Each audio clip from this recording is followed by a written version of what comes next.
Welcome to the Insomnia Project. Sit back, relax, and listen as we have a conversation about the mundane, the ordinary. One thing we can promise you is that our conversation will be less than fascinating, so you can feel free to drift off. Thank you for joining us. We hope you will listen and sleep.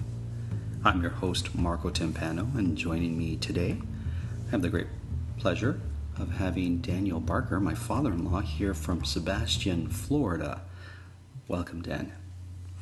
Oh, thank you. It's nice to be here.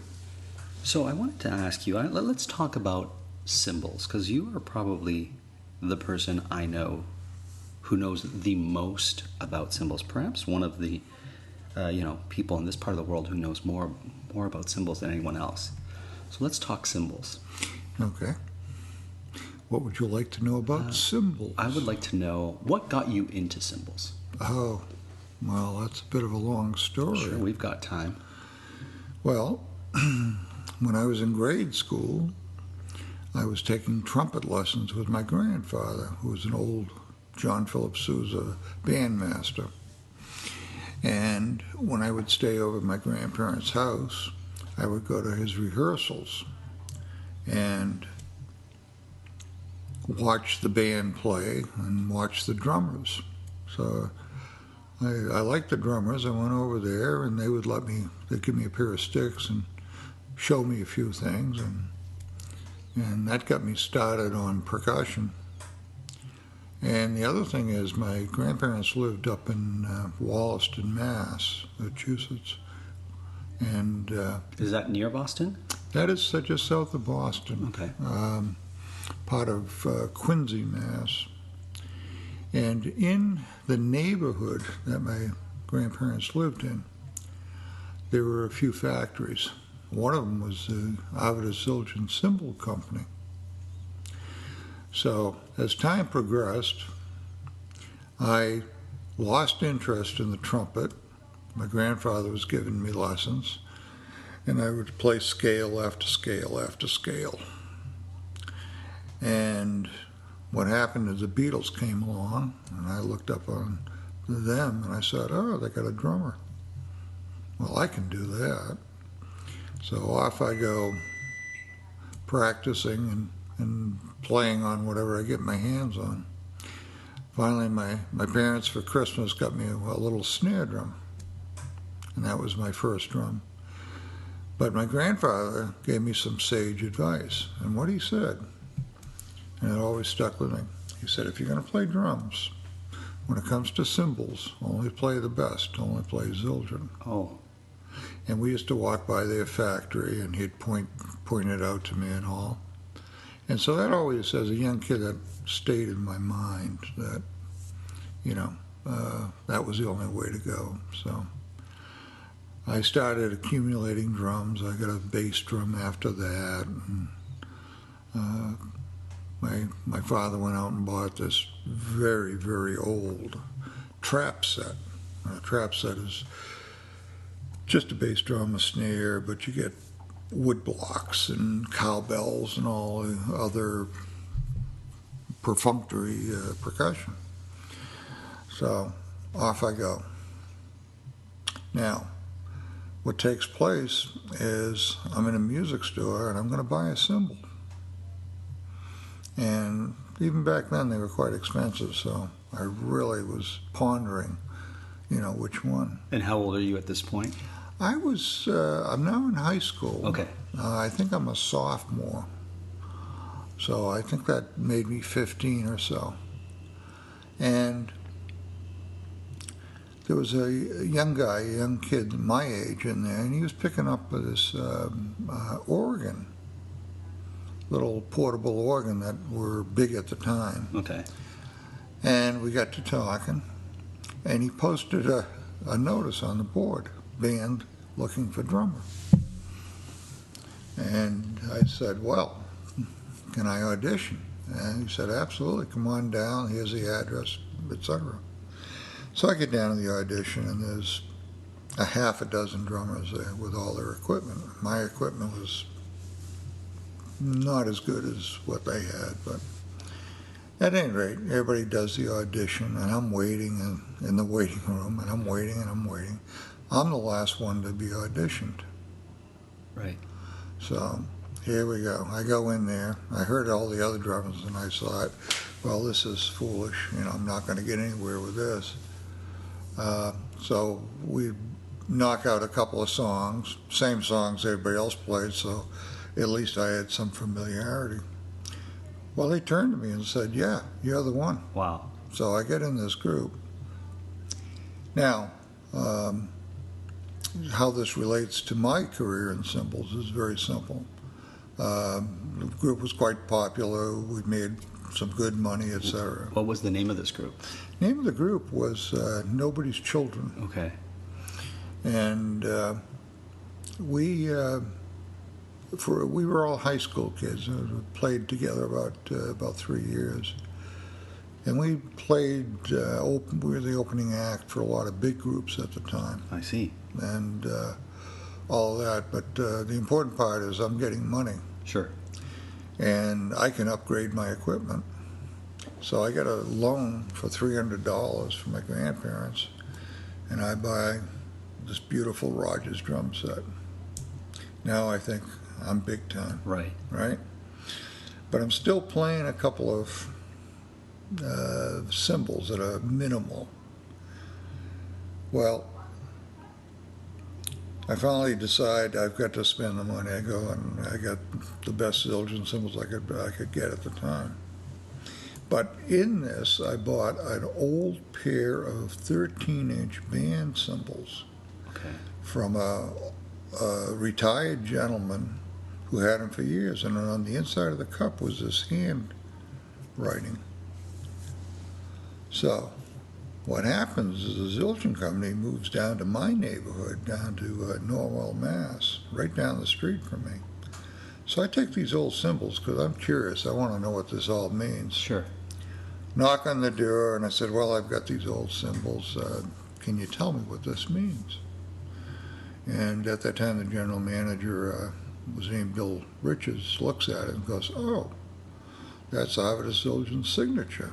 Back in the old days, in the 30s, he used to sign every cymbal. Wow. So I said, oh, well, that's quite curious. By the way, do you have any job openings? No, not for a young kid. Okay. So what happens is band breaks up. I go into the Army, spend 3 years, don't get a chance to play at all. But I get out, and I'm remembering, I got to get a job. Right. So I start knocking on their door. This is Zildjian's door, right? The Zildjian door. I can't get a job. I went down there no less than 50 times. Wow. And I did get a job right down the street from them at a boat factory called Boston Whaler. But that was minimum wage. And what were you doing for them, the boat company? In the Army, I was a logistics specialist.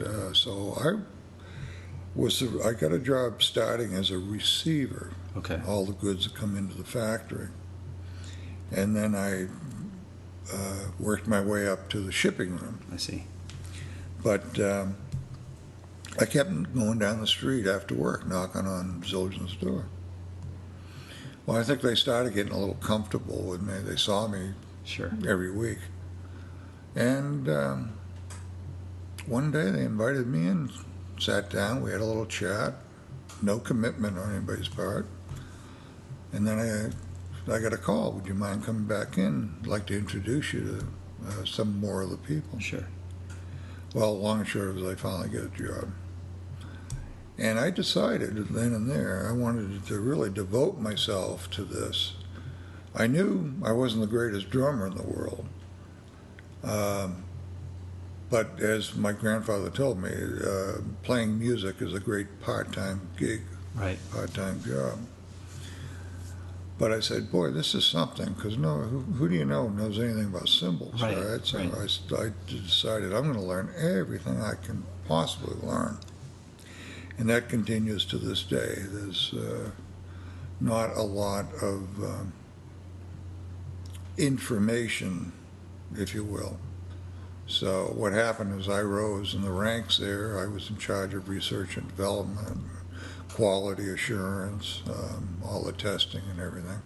Developed a few programs for them. Right. Did all the production scheduling, all the ordering. I took over all the purchasing after that also. And I was there 10 years. Wow. And old man Zildjian, I consider him my mentor. Sure.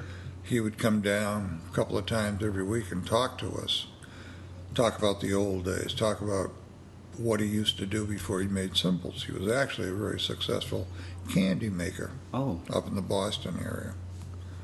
But he gave that up. The Depression hit in the 30s, and the other thing that happened at that time is the jazz age came about. Right. So there was a call for more cymbals and more of the product. So he stuck with that. Wow. So at any rate, that started me off.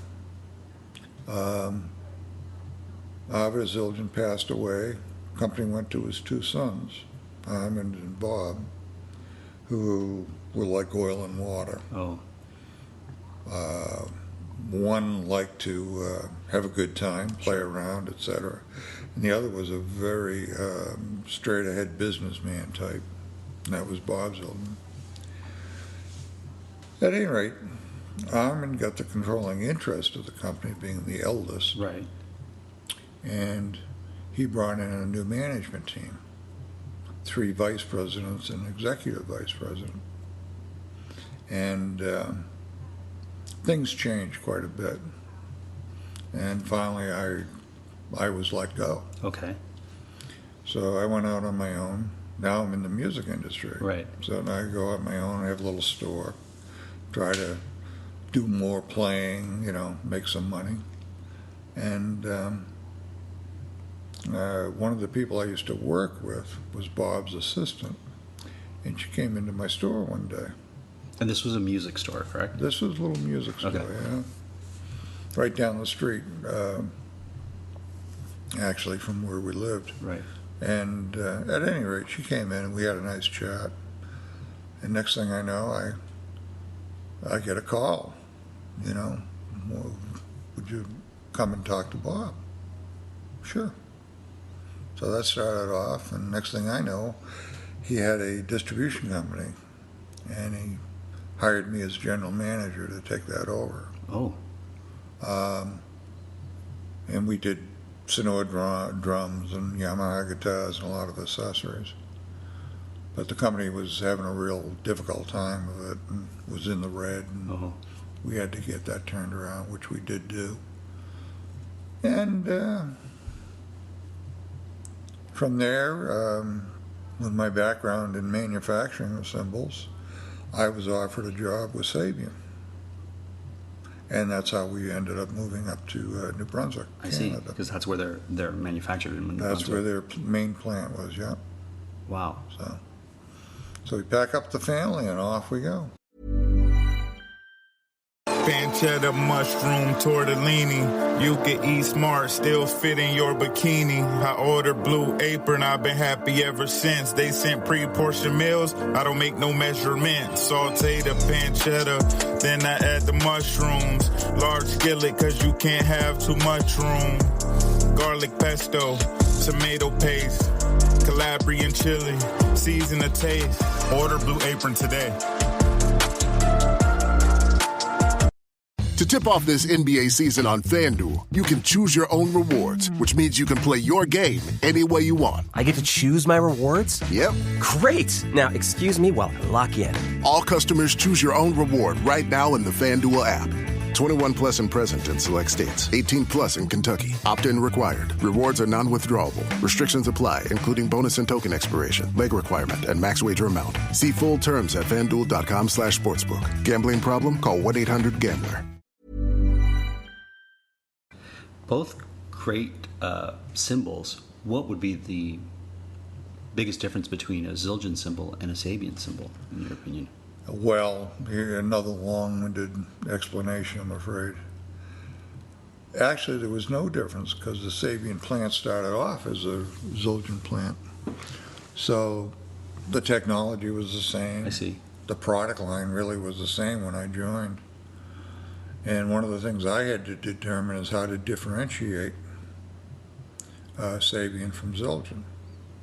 And with my background, I thought there were two important things to do. One was get a better quality product overall. Right. And number two, come out with different lines of product. Not just be a me too, but actually come up with lines that were brand new that nobody's really ever thought of before. Right. And that meant the technology would have to change. Oh. So if you look in my library, you're going to see books on sound and metal and all that. And from there, you know, one of the important things I did was do a lot of research and find the right equipment, find different equipment, and really go through a whole metamorphosis of changing everything from attitude to whatever. Right. And it was, you know, I'm very proud to say it was very successful. Excellent. So, Without a doubt. I mean, that's one of the major players. When you see drums on television in particular, you'll see the Sabian name on the cymbals as Right. well as Zildjian. right. That was one of my projects when I was a young guy. Oh, really? How to get the name on the cymbal. Oh, tell me more. Well, I was coming up with new models of product, and one of the things that was bothersome is there was really no identifying marks on the cymbal. Would press in a logo, but you know that couldn't be picked up when you were off stage or Right. anything. So the idea came that, well, what if we screen print the logo on the cymbal? And the reason for that was more than, the idea was more than simple. Of course, we wanted the recognition of people to see our players up there playing. Sure. But what happened is like all things, I did a lot of research, and I hooked up with a guy in the printing industry. And he said, well, I know of a process, but it may be rather time-consuming. And what happened is we ended up engineering a machine Right. that did it automatically. I see. So we didn't have to expend a lot of labor. But the idea we finally came down to was put the logo on each side of the cymbal. On the top and the bottom. Yeah. And then the nomenclature, the actual model, right underneath the trademark. So if somebody wants to say, hey, what, is that a medium ride or a heavy ride? I see. We get to say it. But there's a story connected with that. The idea, this is way back when, but this whole concept was going to cost about $50,000, Wow. which was a large amount back in those days. Sure. And I had to go to the board of directors and present this program. And the board of directors made up of lawyers and bankers and others, Right. family members, Sorry, et lot. cetera. There you go. So I go in there, I do my explanation, and I got my little graphics going and everything. So I get through, I said, are there any questions? Now my boss told me, don't expect an answer from the board. They'll take it under advisement. Sure. They never give an answer. So I think it was the banker says, Mr. Barker, how can you possibly justify the expenditure just to print the name on the cymbal? Right. I said, oh, I'm glad you asked that question. I said, we have something called the Super Bowl coming up. A 30-second spot on the Super Bowl would cost you $50,000. As you can tell, this is many years ago. Right. Nowadays, it's $1 million, $1.5 million for that. Right. But $50,000. I said, I want you to imagine the band out there at halftime and the camera sweeping the band and them seeing that logo on the cymbals. I said, one Super Bowl justifies the cost. Right. They all looked at one another and they went, yeah, I'm in. And they went around the table and voted right on the spot, and we did it like that. Brilliant. Absolutely brilliant. So, besides Zildjian and Sapien, what are other cymbal makers that you look to or think are great quality? Well, And these are two North American, I guess these are the two North American brands that everyone knows, right? right. The other brands that, and right now there's a proliferation of brands. Sure. But the other two main players, the first one would be Meinl. They're a German company. And old Roland Meinl, after World War II, came up with a process for making inexpensive cymbals, low-end cymbals. And what's happened over time is he's hired the staff, and they now have a complete line of product, all the way from handmade product all the way down to the low end. The other line is called Peisty, a Swiss company. I see. And Peisty is also a family operation. They were much larger 20, 25, 30 years ago than they are today.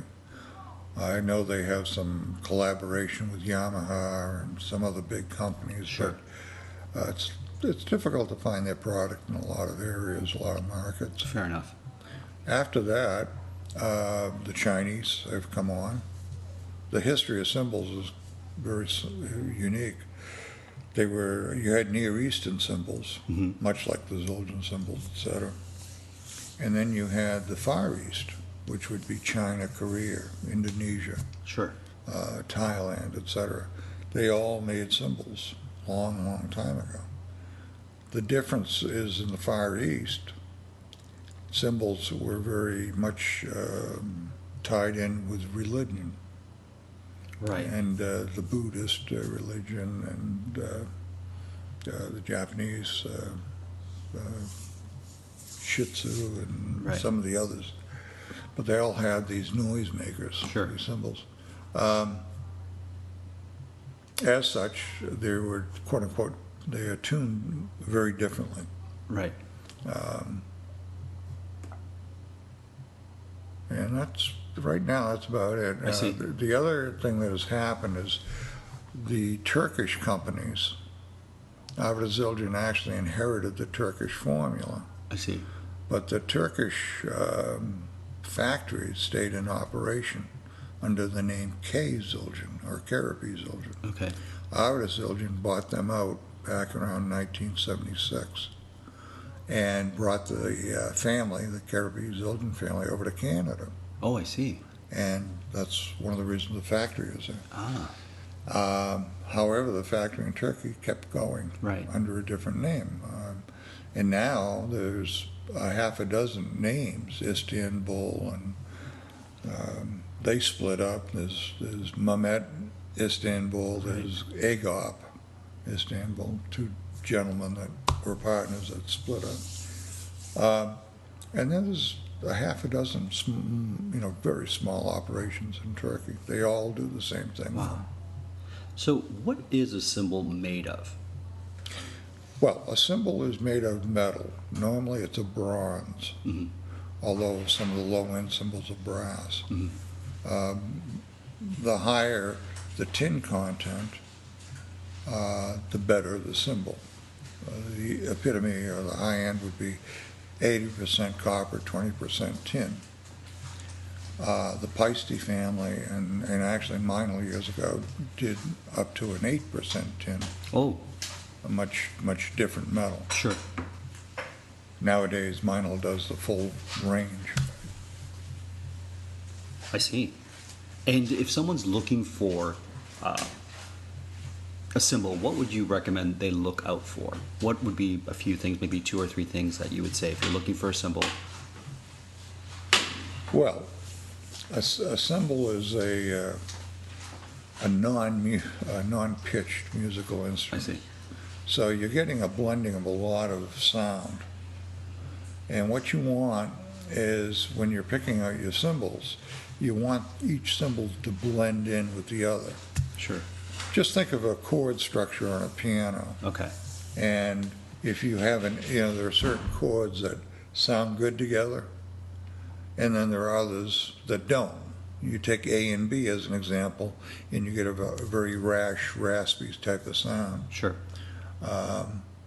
Whereas if you do what's called the circle of fifths or thirds, each third is like A and C. Right. A, B, C, and thirds, has a much more harmony, blend. It's the same as cymbals. I see. Except we don't do one specific pitch. Ah.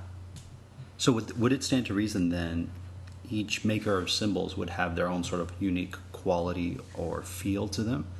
So if you're buying, let's say, a vinyl cymbal that's made in Germany versus one that's made in North America or in Turkey, it's going to have a different sort of feel for the drummer?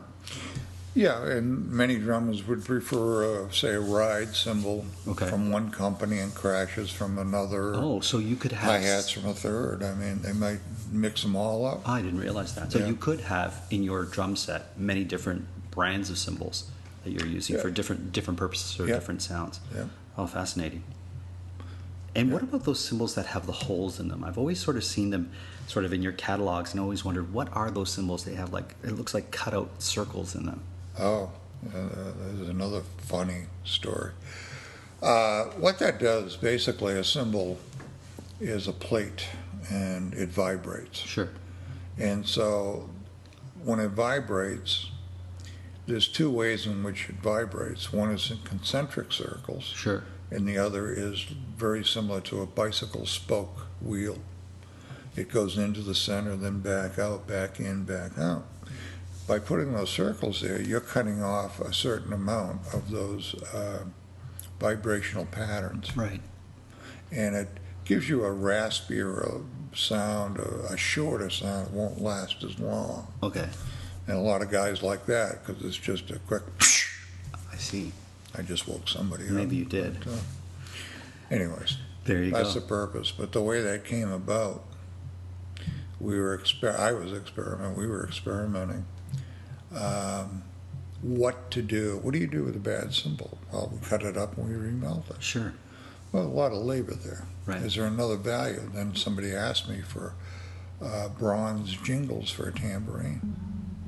So I went out and got a special die that would cut them out. And so what happened is a drummer was in and saw these things. And drummers like to hit everything, so he picks it up and hits it and goes, "What's this?" "Oh, just an experimentation, just something we're working on." And he says, "I really like this." And next thing we know, we give him one, he goes out on the road, he's playing. Now we're getting requests for it. And every cymbal company has copied what we did originally. There you go. Yeah. So it's become quite acceptable. Amazing. So there you go, from something that was a mistake to something that everyone wants. Yeah. Well, it certainly wasn't a mistake to have you here on the Insomnia Project. Dan, I want to thank you for being part of our episode today. From Sebastian, Florida, as always, the Insomnia Project is produced by Drumcast Productions.